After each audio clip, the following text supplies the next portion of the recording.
Eu sou Gabriela Vieira e este é o MIP em Dia, o seu podcast sobre manejo integrado de pragas, atual e objetivo, como ele deve ser.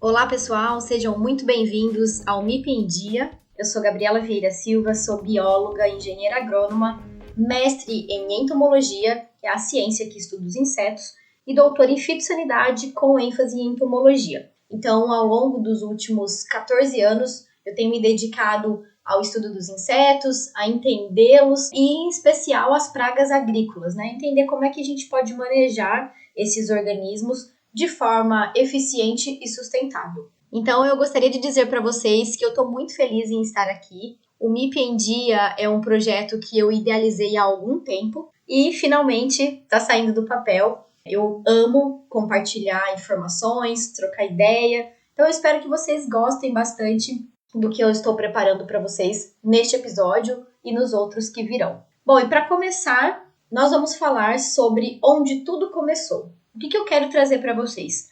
Um histórico da agricultura para que a gente entenda, né, de onde nós saímos e consigamos vislumbrar possibilidades futuras dentro deste tema, dentro deste conceito de manejo integrado de pragas e de uma agricultura mais eficiente. Bom, inicialmente, nós éramos grupos de seres humanos que perambulavam pelos territórios. Nós éramos nômades e estávamos sempre em busca de alimento, fossem eles vegetais ou animais. Então havia caça, nós éramos coletores, caçadores. Então estávamos sempre mudando ali de localidade em busca de alimento e abrigo. Em um dado momento, estes grupos passaram a se fixar ao longo de cursos d'água. Surgem então as sociedades agrícolas, porque nós passamos a ser sedentários, tínhamos ali os acampamentos e começamos a cultivar algumas espécies vegetais. Havia ainda a caça. Vale comentar aqui que a história conta que o homem saía para caçar e a mulher era responsável pelo cultivo destes vegetais, do que a gente chama hoje de agricultura. Importante também colocar que essas mudanças, essa mudança de status de nômade para sedentário e o surgimento das sociedades agrícolas não aconteceram ao mesmo tempo em todos os lugares. Então a gente pode observar que no Oriente Médio essas mudanças começaram há mais tempo, são as datas mais antigas, né, há mais de 10 mil anos. Quando comparamos com a América, por exemplo, a América Central, isso aconteceu há 4 mil anos atrás. E olha que interessante, as primeiras espécies vegetais cultivadas são muitas as que a gente tem até hoje. Exemplo, o trigo, a cevada, o milho, o arroz, posteriormente alguns tubérculos. Então, essas foram as primeiras plantas cultivadas que deram origem aí à agricultura. E aí, hoje, quando a gente fala de agricultura, dentro desse histórico, nós temos as chamadas revoluções agrícolas. Então, depois que nós tivemos o início da agricultura, o homem deixa de ser nômade e passa a ser sedentário. No século XVIII, nós tivemos um marco que é chamado da primeira revolução agrícola, a primeira revolução agrícola inglesa, e algumas literaturas trazem também como revolução agrícola neolítica. Como eu comentei, começou no século XVIII, e ali nós tivemos já o início de algumas atividades que são realizadas até hoje. Por exemplo, os maquinários agrícolas, o plantio mecanizado começou a ser desenvolvido em consequência de um êxodo rural, né? Então as pessoas saíram dos campos, passaram a ir para as cidades. Isso aconteceu concomitante à Revolução Industrial. Então as pessoas estavam migrando para as cidades e o campo ficou ali, entre aspas, desamparado. Tivemos que criar tecnologias, ferramentas que aumentassem a eficiência das atividades, como, por exemplo, maquinários que auxiliassem no plantio das sementes. Nesta época também houve um crescimento na utilização de fertilizantes naturais, adubos, por exemplo, esterco, que a gente também usa até hoje. Dentro da Revolução Agrícola Neolítica, nós também tivemos a rotação de cultura. Então, aquela mesma área era utilizada ao longo de um ano para diferentes culturas agrícolas serem cultivadas. Outro ponto, plantação em terraços, é muito observado em fotos, em registros da cultura inca. Então vejam que lá atrás, no século XVIII, já eram utilizadas algumas ferramentas e alguns processos que que a gente tem até hoje. Depois dessa revolução, dessa primeira revolução, nós tivemos a chamada Revolução Verde, a segunda revolução agrícola, que já é mais recente. Começou ali no período pós-bélico, na década de 50, né, 1950, após a Segunda Guerra Mundial, onde tinha-se como principal objetivo solucionar a falta de alimentos do mundo e, por consequência, acabar com a fome. Então, foi um período de muito desenvolvimento de tecnologia, nós tivemos o incremento, né, a evolução de maquinários que já eram utilizadas, a seleção de sementes também começou a acontecer nesse período, a produção mais intensiva, né, dos alimentos. Inclusive, o surgimento do termo agronegócio foi dessa época, na Segunda Revolução Verde. A mão de obra utilizada nos processos agrícolas começou a ser mais especializada, mas um ponto que eu queria destacar aqui com vocês foi o desenvolvimento dos produtos químicos, dos agrotóxicos, inseticidas, herbicidas, de adubos e fertilizantes químicos também. Então, trazendo para o manejo de pragas, esse desenvolvimento foi muito importante no sentido de que, com a possibilidade de usar produtos químicos ali de uma forma fácil, né, eles começaram realmente a ser usados muito intensivamente. E isso trouxe, depois de algum tempo, alguns prejuízos que a gente vai comentar já já. Então, para os inseticidas químicos, essa revolução foi bastante importante porque foi ali que eles começaram a ser utilizados. Muito marcante a utilização do DDT como inseticida, né? Tanto para pragas agrícolas e também para pragas urbanas e de importância para a saúde. Tem vários relatos, imagens e até vídeos de propagandas, né? Se vocês procurarem aí nas redes sociais, mostrando famílias utilizando o DDT, que é um produto que já foi banido na década de 80, né? Ele já não é mais utilizado, mas essas famílias utilizavam esse produto para matar piolho.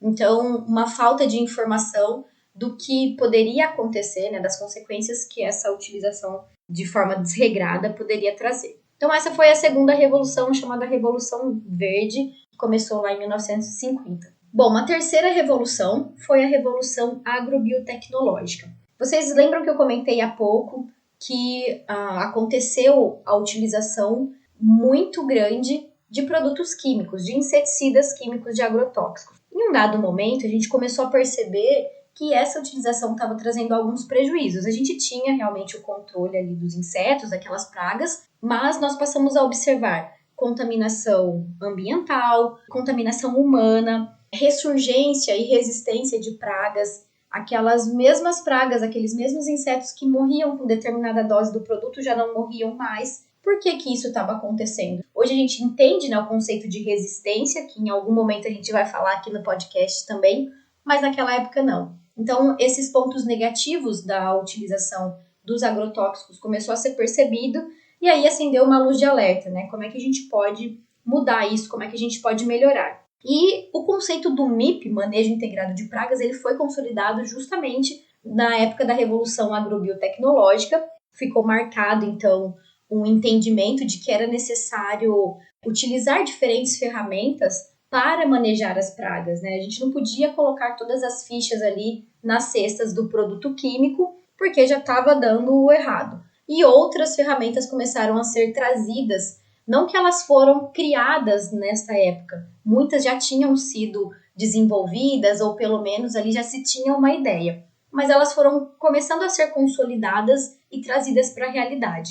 Então, nós tivemos a consolidação do termo MIP, Manejo Integrado de Pragas, antes Controle Integrado de Pragas, depois nós tivemos uma mudança aí, vou comentar sobre isso com vocês no próximo episódio, mas fato é que foi nessa revolução agrobiotecnológica que o termo foi consolidado. Outro ponto marcante que nós tivemos na terceira revolução foi o surgimento dos transgênicos, ainda bastante polêmicos hoje, né, sobre benefícios e malefícios, mas eles foram criados, começaram a ser utilizados durante a Revolução Agrobiotecnológica, que começou na década de 70. Mais um ponto muito interessante que eu sou suspeita para falar, que é o controle biológico de pragas. Nós também tivemos um aumento, um investimento em novas formas de produção de agentes biológicos, novos agentes sendo estudados justamente nessa época da terceira revolução. E também um outro ponto que é bem interessante é a integração lavoura-pecuária-floresta, que começou nesta época. Então vejam que essa terceira revolução agrícola, ela trouxe realmente uma forma diferente de ver a agricultura, uma forma mais integrada, com novas possibilidades, com mais sustentabilidade, com diferentes recursos, uma preocupação com o ambiente, sem deixar de lado a eficiência agronômica e, obviamente, a lucratividade. E por último, nós temos a quarta revolução agrícola, chamada de Revolução Digital, Revolução 4.0, que nada mais é do que a junção de todas essas práticas agrícolas, essas práticas biológicas, com mais tecnologia. Inteligência artificial, internet das coisas, são todos termos que datam dessa revolução digital, que em paralelo já vinham sendo desenvolvidos em outras áreas e que são trazidos então para a agricultura. A gente tem muitas ferramentas hoje, a substituição do papel por aplicativos, maquinários autônomos, tudo isso começou a acontecer nessa revolução digital, que data aí do início dos anos 2000. E tem muita gente que fala, já que nós estamos numa revolução 5.0, já ouvi também pessoas falando de uma revolução 6.0. Fato é que essas mudanças começam a acontecer de uma forma mais rápida, muito mais dinâmica, porque a gente tem uma evolução também, assim, extremamente veloz das tecnologias, né? A gente dorme, no outro dia, quando a gente acorda, já tem um aplicativo novo, um aparelho novo, coisas da nossa rotina dentro de casa mesmo, acontecendo de uma forma muito rápida, e isso também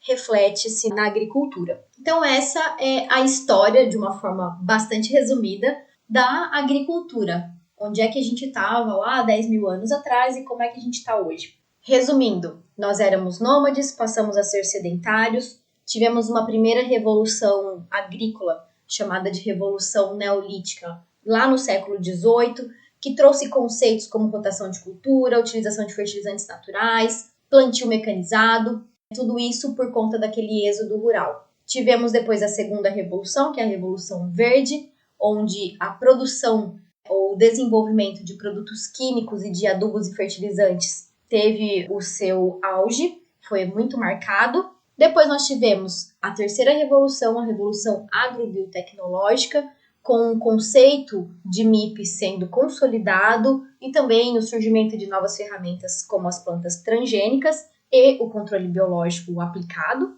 E por último, a quarta revolução, que é a Revolução Digital ou 4.0, juntando todo esse lado mais biológico com o lado tecnológico, e estamos hoje onde estamos. Esse é o histórico que eu gostaria de trazer para vocês. No próximo episódio a gente vai falar sobre o manejo integrado de pragas, o que ele é realmente, o que é esse conceito. Hoje a gente entendeu por que ele surgiu, e a gente vai falar sobre o que é, como ele pode ser aplicado e quais são as ferramentas que existem dentro desse conceito. Espero que vocês tenham gostado e estaremos juntos na próxima semana. Um grande abraço a todos!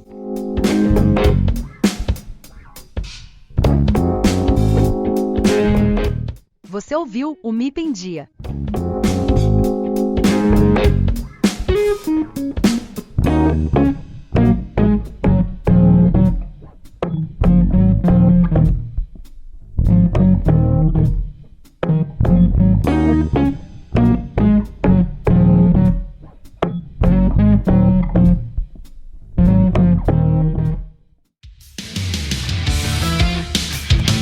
Este episódio foi editado por De Rosa Edições.